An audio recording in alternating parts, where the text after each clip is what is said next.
Hello প্রিয় বোনেরা, তোমরা জানো যে আগামীকাল তোমাদের basic and post basic BSc নার্সিংয়ের ফাইনাল প্যানেল লিস্ট বেরিয়ে গেছে। যে সমস্ত বোনেরা সিলেক্টেড হয়েছ তাদেরকে জানাই কংগ্রাচুলেশন।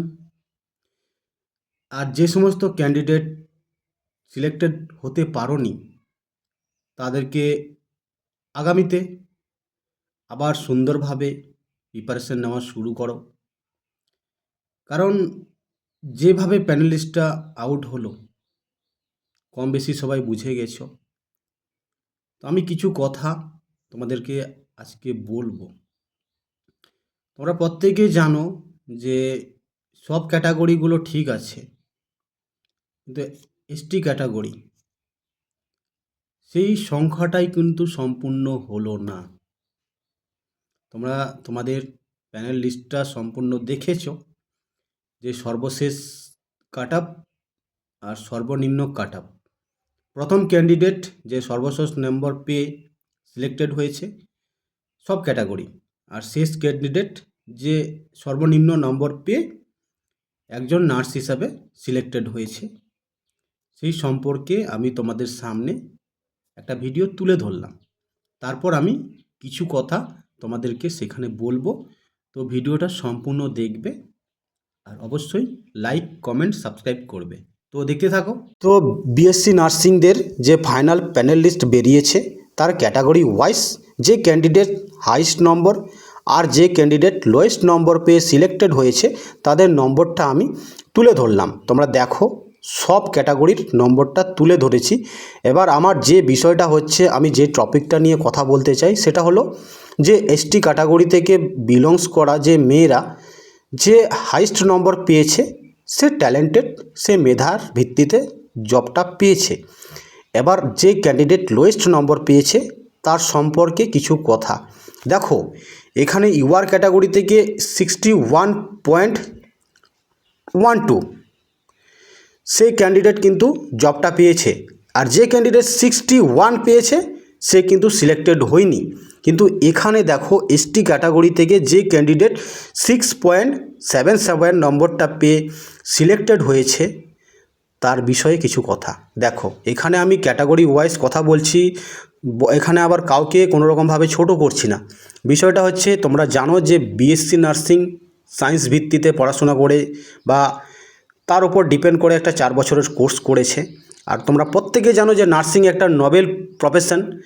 এখানে হসপিটালে যেসব নার্সরা থাকে তাদেরকে খুঁটিনাটি সব কিছু জানতে হয়।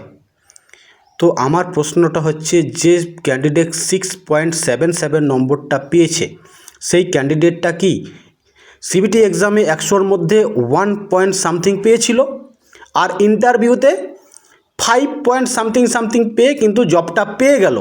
আর যে ইউআর ক্যাটাগরি থেকে বিলংস করছে বা বাকি ক্যাটাগরি থেকে বিলংস করছে যে সামান্য নম্বরের জন্য পয়েন্টের জন্য সিলেক্টেড হলো না, তাদের অবস্থাটা একটু ভেবে দেখো।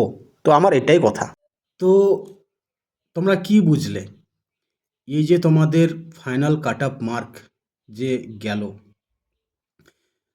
যে প্রথম ক্যান্ডিডেট যে নম্বরটা পেয়ে সিলেক্টেড হয়েছে সব ক্যাটাগরির, আর সর্বনিম্ন যে নম্বরটা পেয়ে যে ক্যান্ডিডেট সিলেক্টেড হয়েছে, তো আমি বলবো ইউআর ক্যাটাগরি থেকে SC category, OBC A, OBC B, EWS, even ST, schedule ট্রাইবের যে সর্বনিম্ন নম্বর যে মেয়েটা পেয়ে সিলেক্টেড হয়েছে সেটা কি মানা যায়? তোমরাই বলো, সেটা কি তোমরা মানতে পারছো? একটা সিবিটি এক্সাম হলো তোমাদের 21শে ডিসেম্বর 2025-এ, যেখানে 50টা কোশ্চিন ছিল, প্রতিটা কোশ্চিনের জন্য 2 নম্বর বরাদ্দ ছিল। টোটাল 100 নম্বরের একটা সিবিটি হলো, যেটাকে তারা 85 নম্বরে কনভার্ট করলো। যেখানে দেখা গেছে যে সর্বনিম্ন যে নম্বরটা পেয়েছে সে তো 1 পয়েন্ট সামথিং একটা নম্বর পেয়েছে। তারপর ইন্টারভিউয়ে 5 পয়েন্ট একটু সামথিং নম্বর পেয়ে সে কিন্তু সিলেক্টেড হয়ে গেল। এত বড় একটা প্রফেশন, নোবেল প্রফেশন, সে হসপিটালে জব করবে, একটা কর্মরত, তাহলে যা তা অবস্থা। এবার ভেবে দেখো, একটা ইউআর ক্যাটাগরি সর্বশেষ যে নম্বরটা পেয়েছে, সর্বনিম্ন যে নম্বরটা পেয়েছে 61.21, যে মেয়েটা পেয়েছে সে শর্টলিস্টেড হয়ে গেছে। আর যে মেয়েটা 61 পেয়েছে সে কিন্তু জবটা পেল না। এসসি ক্যাটাগরি ঠিক আছে, ওবিসি এ, ওবিসি বি ঠিক আছে, তারপর ইডাব্লিউএস ঠিক আছে, কিন্তু শিডিউল ট্রাইব, এটা কি ভাবা যায়? এত সর্বনিম্ন নম্বর পেয়ে সে কিন্তু জবটা পেয়ে গেল। এই হচ্ছে আমাদের ওয়েস্ট বেঙ্গলের অবস্থা। আবার এটাও দেখা গেল যে সেখানে 311টা ভ্যাকেন্সি ছিল শিডিউল ট্রাইব ক্যান্ডিডেটের, কিন্তু সেটা কিন্তু সম্পূর্ণ হলো না, এখনও বাকি রয়ে গেল। তাহলে এই অবস্থা, আমি আর কিছু বলবো না। তো তোমরা দেখলে, আমি তোমাদেরকে সম্পূর্ণ তুলে ধরলাম। কাট অফ যে আহামরি খুব একটা বেশি গেছে সেটা না, কিন্তু এই যে আমার শিডিউল ট্রাইবের যে কাট অফটা নিয়ে কিছু কথা বললাম, এতে হয়তো অনেকজনের রাগ হতে পারে যে আমাদের অনেক স্ট্রাগল করেছি। আরে ভাই, একটা নর্মাল মেয়ে হলেও সে কিন্তু আনুমানিক 50টা কোশ্চেনের মধ্যে তো 5টা কোশ্চেন সে কারেক্ট করবেই। একটা ইন্টারভিউর নম্বর, একটা সিবিটি নম্বরের একটা ফারাক থাকবে। সেখানে যদি 20-25-এ শর্টলিস্টেড হতো তাহলে ব্যাপারটা ঠিক ছিল। সেখানে সে সিবিটিতে 1 পয়েন্ট সামথিং পেয়েছে, প্লাস ইন্টারভিউ একটা নম্বর পেয়ে কিন্তু সে সিলেক্টেড। তো আমি আর কিছু বলবো না। তো তোমরা তোমাদের কমেন্ট করে কিছু জানাও। আর সবাইকে একটাই কথা বলবো, আবার নেক্সট টাইম বেটার চেষ্টা করো।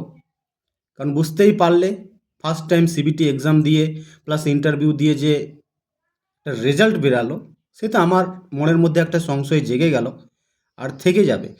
এবার কিছু কথা তোমাদের, যেসব ক্যান্ডিডেট এখন ইন্টারভিউ দিচ্ছ জিএনএম ক্যান্ডিডেট, তাদেরকেও বলি যে তোমাদের কাট আপ খুব একটা বেশি যাবে না।